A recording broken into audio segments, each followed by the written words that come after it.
Hello, everyone. I'll give everybody a couple minutes to get on and say hello in the chat. I'd love to see who's with us today and start some conversations going. So through this event, I will be sharing some insights that I have, some tips and tricks, and then any questions that you guys have will kind of go with the conversation. So if there's a question as I'm going through, please feel free to drop it in the chat. I will make sure to get to those as quickly as I can. Welcome, welcome. All right. I'll give everybody a minute to get on and get live. I'm excited to dig in today. I have a new platform that I'm using, so you may have to bear with me a little bit on sharing some stuff. Let me just see. Oh yeah, all right. It's in my library already. Awesome. All right. So I'll get started, and as people join, if you want to say hello in the chat or drop your questions as we go through, I'll be starting with some things to help you navigate change. I know everybody is kind of going through a ton of change right now, right? So whether you're looking for a new job and you're kind of navigating how to connect with people, how to get that job, how many resumes to submit, how many canned no's to get before you get to a person to review your resume, or whether you love your job and maybe, you know, things are changing, especially in a lot of people being remote versus being in person right now. And a lot of companies aren't going back. So what does that look like for your career going forward? How do you interact with other people in the workplace? How do you continue to have that human connection when you're not physically going to the coffee pot to refill your coffee every day, or walking by somebody's desk and just having that quick, hey, remember that thing, or hey, I need this for my next meeting. Like, you don't have that same interaction. So these tips will help you navigate through those changes as well to figure out how to stay connected while the work world is changing and while there's changing happening really, really quickly. So I'm going to go ahead and share my screen here.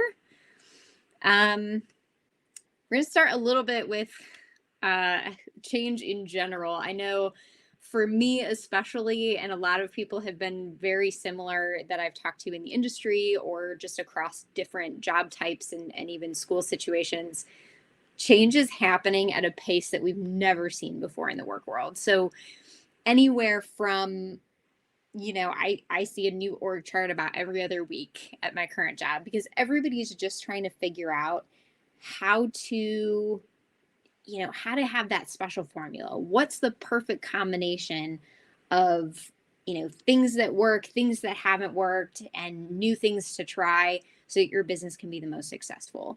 That secret sauce has basically been upset for everyone. So we're trying to figure out, okay, what works, what doesn't work. Let's try something. Let's switch it. Let's switch it. Let's switch it. And that's okay. But for a lot of us, especially if you're not kind of setting that strategy and you're not the CEO, too much change feels like a lot, right? And that's okay. Like, we need to navigate through that feeling of that being too much, getting what we need, whether it be self-care or whether it be different interactions at work, so that we feel like we are still connected, we're still valuable, and we're still kind of making an impact in our current role. So here's a little bit of how to do that. So we'll start with managing your expectations of yourself. So everybody's been through a lot, right? We've had a lot of change happen. We've been kind of taking it as we go. It's been very reactive. So changing those expectations, instead of being reactive, how do you switch that to being a proactive human being? So just in the workplace in general, how do you make sure you're being proactive? One of the biggest things I hear when I talk to people about their expectations of themselves at work is that they're afraid to speak up, or they're afraid to do something, or they're afraid of what somebody might think, or they're afraid that they're not good enough to be in that role, or they're afraid to raise their hand and volunteer for something.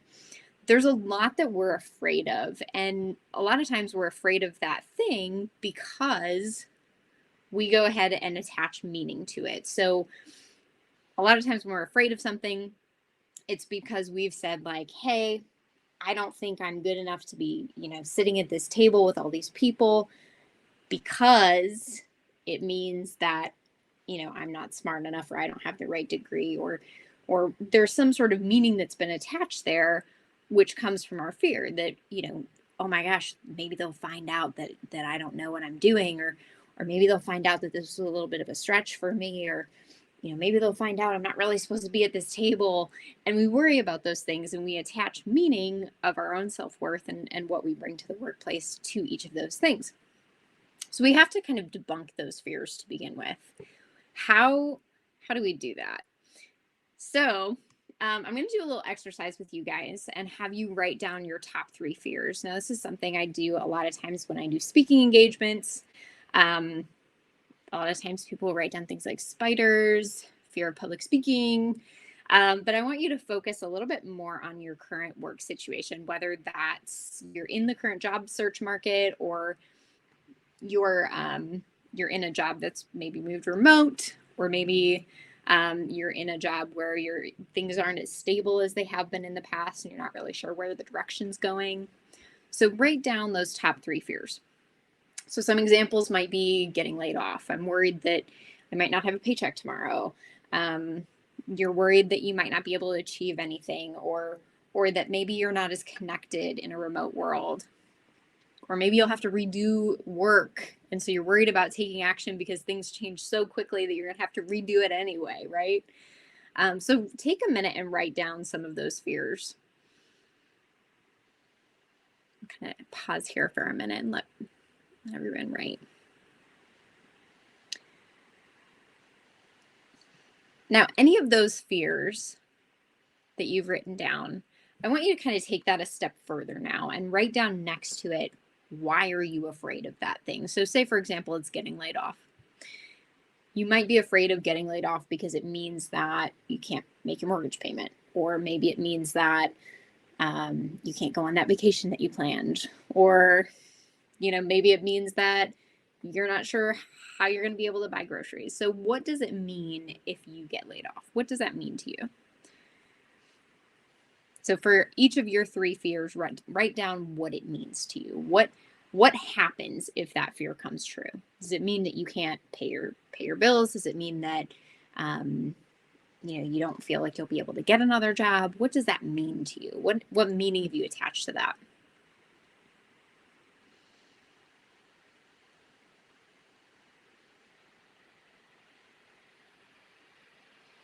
And then even just a step further than that,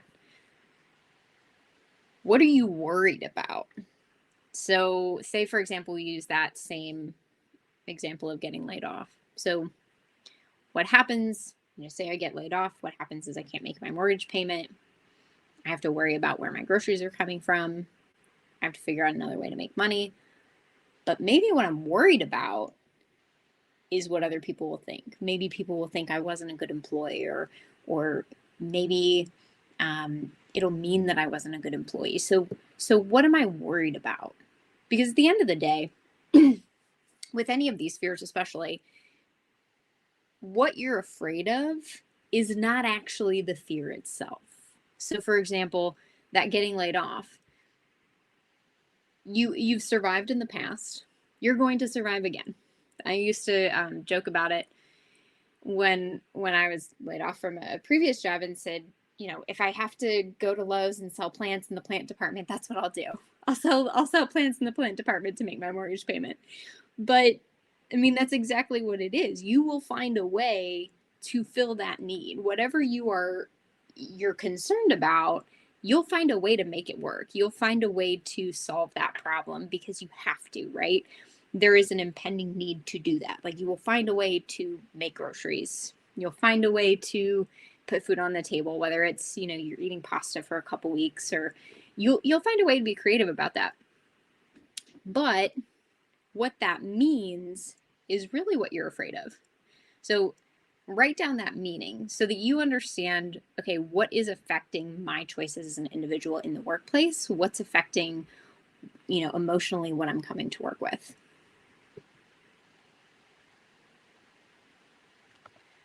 All right.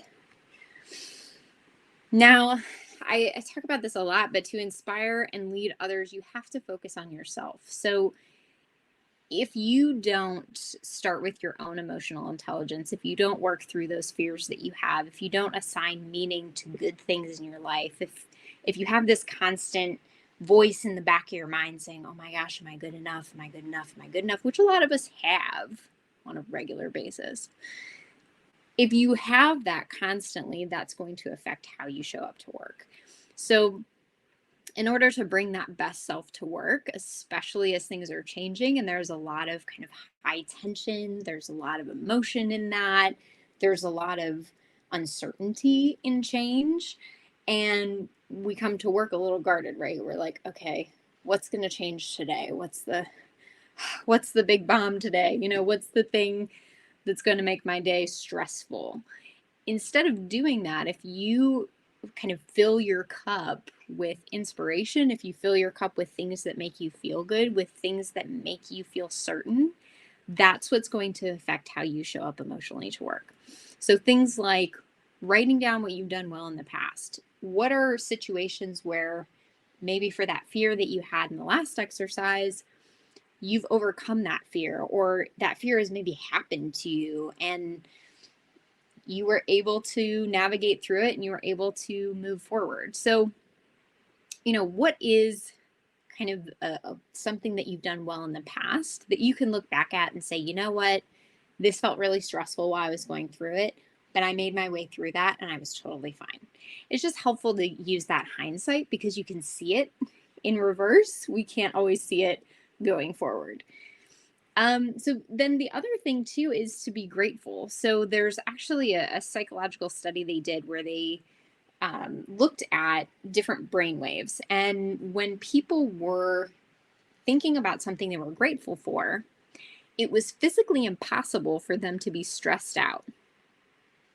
Yeah, physically impossible for them to be stressed out. So if you think about that, anytime you're anxious, anytime you're stressed about something, it works in reverse too. If you stop and think about 3 things that you're grateful for, your body isn't capable of being stressed out at the same time. That's awesome. So you basically have a trap door for any time you're stressed out about something to get out of that stress and into a mindset very quickly where you're feeling grateful and you're able to move forward without that stress holding you back. Also, you can sign up for daily inspiration. So anything like, daily quote apps, just putting inspiration around your desk, putting it on your mirror when you go to the bathroom in the morning, just having it anywhere where you are encouraging yourself and being your best friend voice instead of being kind of that negative angel on your shoulder, right? There we go. I skipped too many. All right. So we were talking a little bit about emotional intelligence. So these are kind of the different buckets that make up that emotional intelligence. And when you fill your cup with the good stuff, you're going to be able to navigate that change a lot better. And this is why. So your self-awareness is your ability to understand what's going on around you, your understanding of yourself. And that's where that positivity and that gratefulness will come into play when you interact in the work world or just in the world in general. Your self-management. So that is how you respond to things in the workplace. So things like behavioral self-control, creativity, achievement, realistic optimism. So the key word there is realistic. So are you able to view things that happen to you, process them appropriately, and kick out the correct response? So whatever that response might be. And then relationship management. So everything we do at work and in life is a relationship management with other human beings. So how do we communicate our feelings? How do we communicate what's going on in that particular situation? How effective are we at those interpersonal skills? Those are all things that you can manage from yourself that will help you be more effective in that changing environment. So if you're a lot more calm coming to the table because you know who you are and you've kind of filled your cup before you came to work with things that make you feel good, with things that put you in that best self state, that's going to allow you to interact in the work world a lot better than, say, somebody who came to work and Sunday night they were all stressed out and they were worried, like, oh my gosh, what's changing tomorrow? That's a very different reactive mindset than somebody who came to work and said, you know what, I've done this before. I've been able to manage through this before. I just have to figure out what the roadmap looks like for this version. And then your management of others. So once you've kind of managed your own feelings, emotions, and how you're going to come to work or come to that job search, you have to manage the expectations of others. So how are you communicating? So it's really focusing on that interpersonal skills piece of your emotional intelligence.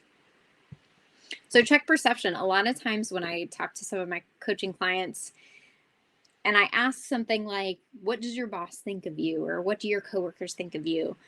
A lot of times they don't have an answer. And you should know what they think of you. So whether it's good, bad, ugly, sometimes it's a range of the three. What does your manager say about you? So that's going to give you a good gauge of, am I communicating enough with my manager? Am I giving them enough information when we have touch bases? Am I correctly communicating where I want to go in my career or which place I want to end up? A lot of times change in the workplace can be great. I mean, think about even different org charts. You could find a different seat on that org chart. There might be a new opportunity. There might be a new role that opens up that you were always interested in doing. Change could be one of the greatest things for you, but because you're viewing it as uncertainty, it seems really scary. So if you look at it in terms of an opportunity instead of a kind of stressful situation, that'll give you a lot more clear-mindedness to be able to approach what you need to change in order to make that kind of shifting environment into an opportunity. So one of those things is setting expectations with your manager. So do they see what you're doing? Especially since most of us have moved remote, your manager doesn't physically see you anymore. And on top of that, they're busy too, right? They're busy. They may have other people that they're managing. They're not focused on you unless you're a problem. Unless maybe you didn't get something done, they've got to come to you and see what's going on there. Or if they need something specific, they're not coming to you and saying, wow, I've noticed you've been doing a lot of your job lately. It just doesn't happen like that. We'd love it to. And every so often you get a really good boss that does notice you're doing a great job. But most of the time, because they're busy, they're not thinking about what you're doing and how you're getting your job done. So that onus is kind of on you to come to your manager and give them some of that information. Maybe it's something as simple as a work win. Maybe there was a project that you finished. Maybe there was a problem that came up that you resolved, and you send your manager a quick email about it. Like, hey, this came up. Here was the solution. Just wanted to keep you in the loop. It doesn't sound like you're bragging, but at the same time, you're telling your manager, I took initiative. I went after this problem. I solved this problem. And now here's the solution. I just wanted to let you know about it. That also sticks a bug in their ear. So it lets them know, hey, oh my gosh, Jessica's doing a great job today. She actually went out of her way and got this information for me or solved that problem. And I didn't even have to worry about it. Man, isn't that great? One less thing for me today. So what are some ways that you can communicate some of your wins? Or even maybe it's in touch bases where you tell them, hey, I've been working on this.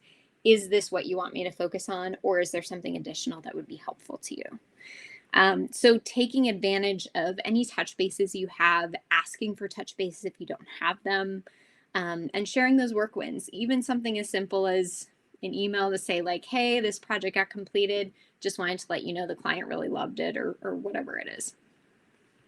So managing those expectations at work are going to be really important for you to navigate that change and turn that change into something that's a great opportunity for you. So here's the how to stay focused and strategic as a leader. So whether or not you manage people, you are a leader in the workplace. You're either a leader or a follower. And when we all like to be the leaders so that we have those opportunities. But you can also be a leader in terms of the company culture. So maybe you don't want to lead people, but maybe you want to lead that culture to be an inclusive and fun place to work. So I always say to you the 3 Ps. So having perspective, gain an understanding of what's going on. So what's real around you? Are you seeing what's real, or is there a version that you're seeing that maybe needs a little bit of information to help kind of give you some clarity? Passion. So when you love what you do, you don't go to work. You go and you hang out and you have a great time, right? And you get some job done. But if you're passionate about what you do, it doesn't feel like work. It feels like something that is impactful. It feels like something you're excited and energized to go and do. So finding something you're passionate about. Now, no job is perfect. You're going to have something you don't want to do. That's very normal. But are there aspects of your job that you can use to get yourself excited, that you can excite other people because that's something you're really passionate about? And then perseverance. Change is hard on everyone. And when times get tough and you're focusing on the good and being that kind of silver lining positive cheerleader, that's really helpful to especially the negative Nancy's around you. You can pull up a team or bring down a team with how you're reacting to things that happen.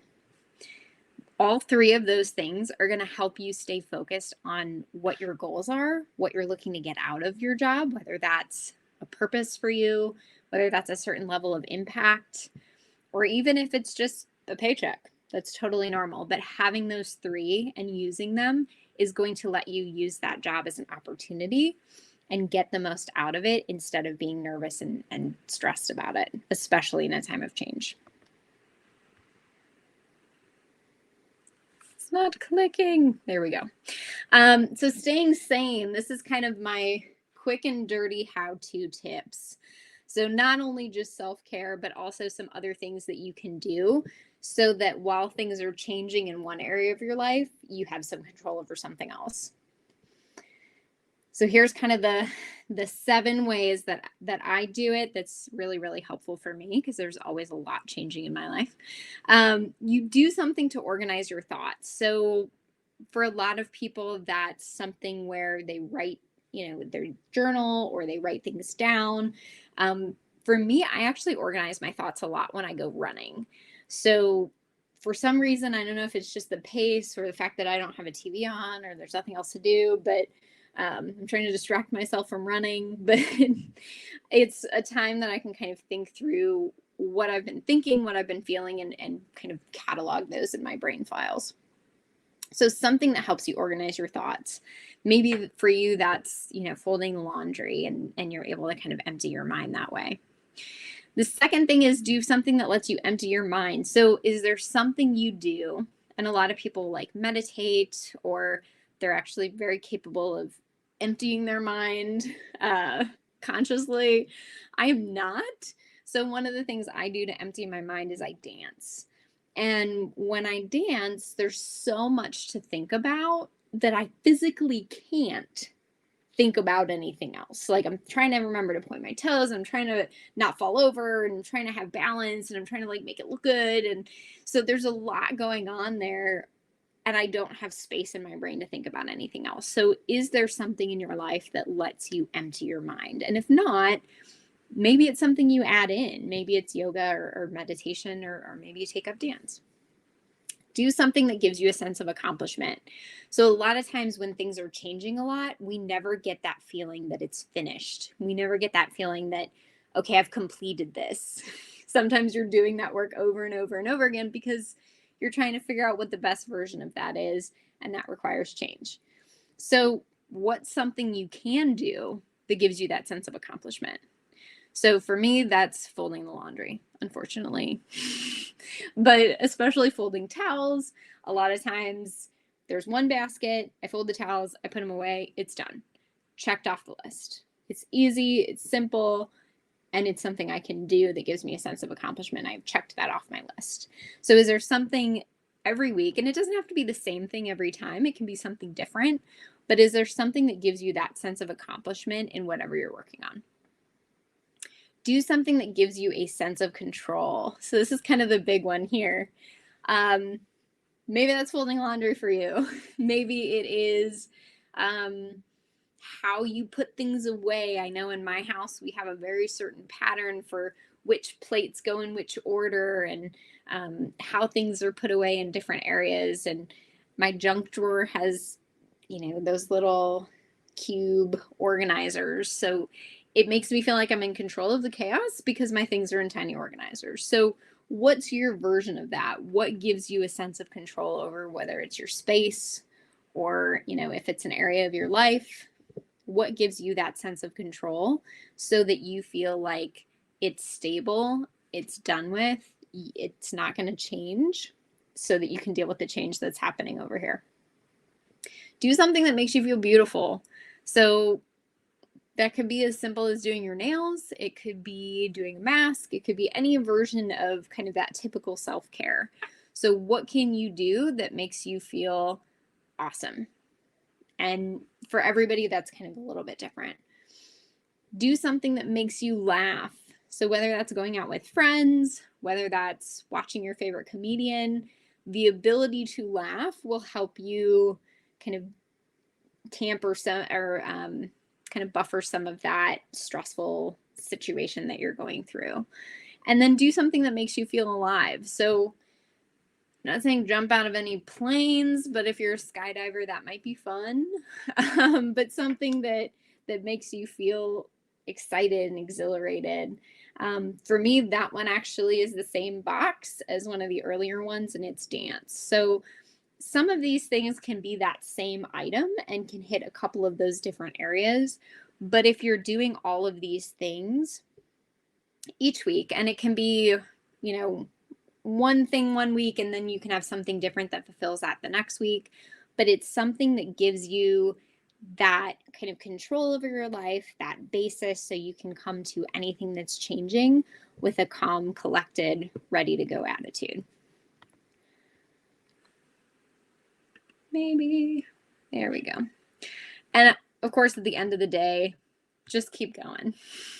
Sometimes there's a lot changing. Sometimes it's stressful. Whether you're looking for a new job or whether you're navigating through a lot of the changes that are going on in the business world, just keep going. A lot of times, if there's a change you don't like, there will be a change right behind it that maybe will be a little bit better. And sometimes it'll be a change that you initiate if what's going on at your current situation just isn't working for you. So at the end of the day, just keep going. That perseverance is going to be huge in getting through that next stage.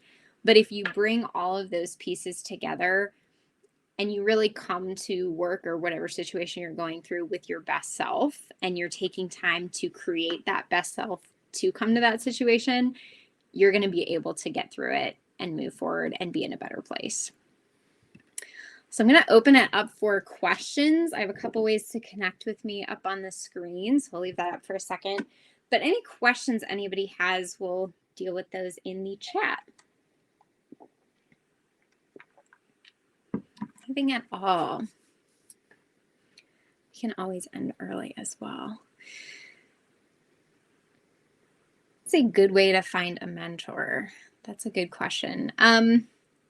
There's a few different ways you can find a good mentor. A lot of times, if you have a senior person at your current job, so typically it's not your boss, but if there's maybe a director or a VP of another department that you know or can get in contact with, that's always a good person to hook up with.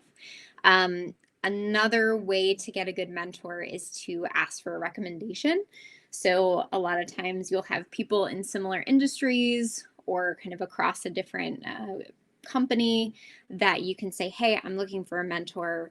I'm looking for this particular learning piece, because a lot of times a mentor is specifically to help you get to a certain role that maybe they're already in, or help you learn a certain part of the business that maybe you don't have as well. So connecting with friends or with people in other companies and saying, hey, I'm looking for a mentor in X. Do you know anybody who'd be willing to do that? The other way, and this is actually how I got one of my mentors, is when somebody suggests a LinkedIn contact for you. or you find somebody on LinkedIn who maybe inspires you, or you feel would be a good contact, just send them a message. A lot of times, especially people who are later in their career, are wanting to reach back and they would love to mentor you. So sometimes it's just having that, 20 seconds of insane confidence to reach out to someone you don't know and say, hey, I really love that you do X. I would love to learn more from you in that particular regard. I know LinkedIn now too has a mentor program. I think it's more of a beta program, but different people have actually specified on their profile, like, I am open to mentoring on X topic.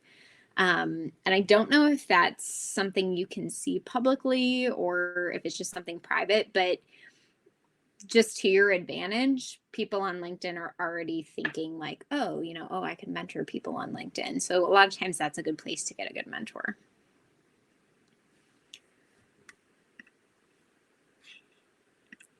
Anything else? Do we have happy people in their jobs, or are we job seeking in this particular group?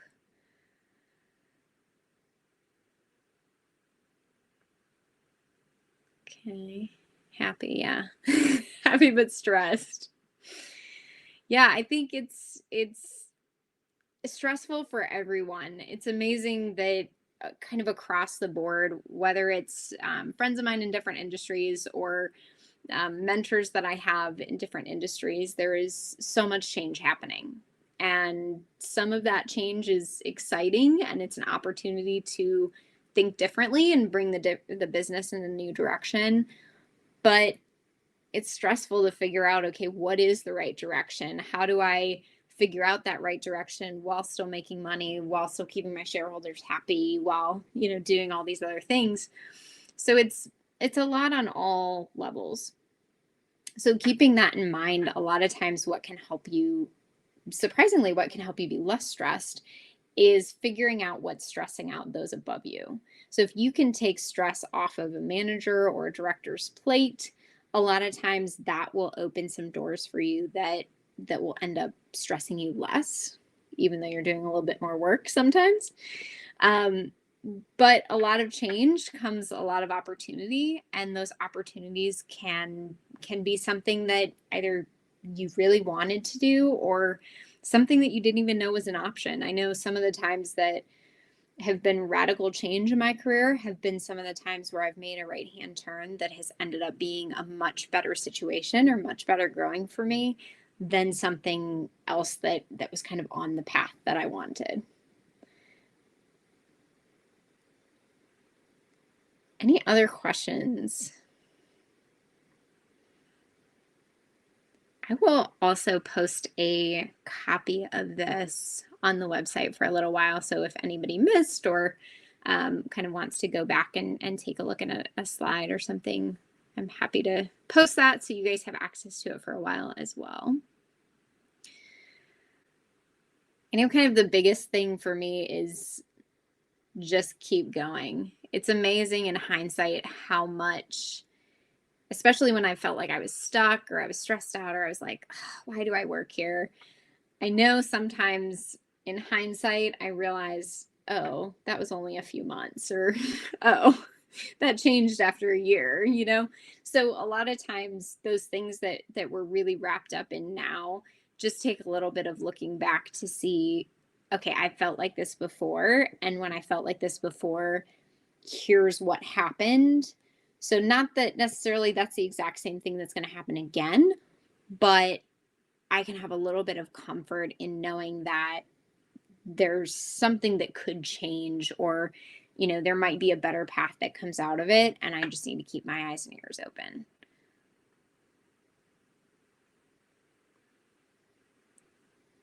All right. I'm not seeing any more questions. So we'll go ahead and wrap it up. But I really appreciate everyone who came out.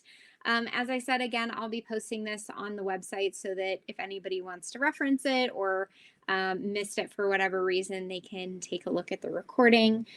Again, I hope this has been helpful for you. If you guys are looking for any other ways to dig in, I do have some free resume templates on the website. I also have a free goal setting guide. And what that does is it helps you get really clear on what you want. And then it takes it a step further and helps you break it out into micro goals so that you can make small steps and small progress towards that bigger goal. And it won't feel as big and scary. It also helps in kind of getting to that goal a little bit faster because there's smaller things you can do to achieve it. So both of those are on the website for you guys at invinciblesparkle.com. There's also Working With Me. There's some new courses there's one of them that's pre-launch, and there's a awesome early bird price for that one. And then there will be one coming as well on managing expectations at work. So check those out. And if you need any of those, they are there for you to download on the website. And I will be available in email as well if you have any follow-ups or questions. All right. Thank you, everyone. Have a great evening.